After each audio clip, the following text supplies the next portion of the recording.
All right, welcome back to the Beast Game Podcast. This is a review for The Commuter. It's directed by John Colette Serra. The story is by Brian Weirlinger and Philip de Blasi. It stars Liam Neeson, Vera Farmiga, and Patrick Wilson. And the synopsis is, a businessman is caught up in a criminal conspiracy during his daily commute home. So the movie just starts off with some family scenes. It's Liam Neeson in New York or outside of New York City. There's a long intro where he just gets on the train, he rides to work, and he rides back home. He rides to work and rides back home. And he's a life insurance consultant, and it happens that he's laid off. He also has financial problems at home because his son is about to go to college. He and his wife have a second mortgage out in the home. He's a little upset. He goes to drink with a friend who is a detective. And from that point, he feels like he's being watched. So after the drink with his friend, he goes on the train to go home. He's trying to decide how he's going to tell his wife about being laid off. And he's pickpocketed. So they take his wallet and his phone.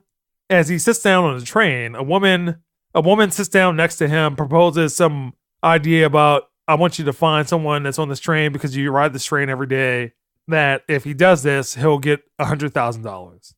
So that's kind of where we'll stop.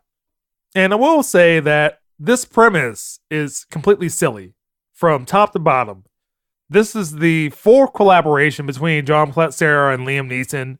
Liam Neeson was in Unknown, where he lost his memory and he had to find his wife.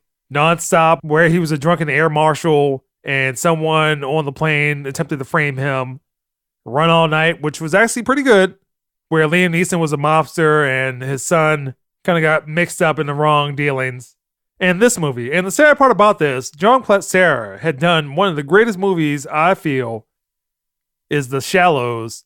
And how do you come back after The Shallows and do this BS? I have already seen this movie once before when it was called Nonstop. This movie also reminds me of several other movies. It reminds me of Pelham 123 and Unstoppable, which both had Denzel Washington in it, and Source Code. So the whole impetus for this movie is BS, and how they resolve it is even stupider. So it's a whole grand conspiracy that just happened to have Liam Neeson because he really just needed money. So the ending is just too convenient.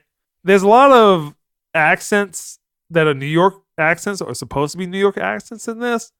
And they are completely terrible because they are so cookie cut. If this was a cartoon New York accent, that's how everyone in this movie is speaking. And again, this movie is stupid. And for that, it gets a 1.5. And that's the Beast Game Podcast.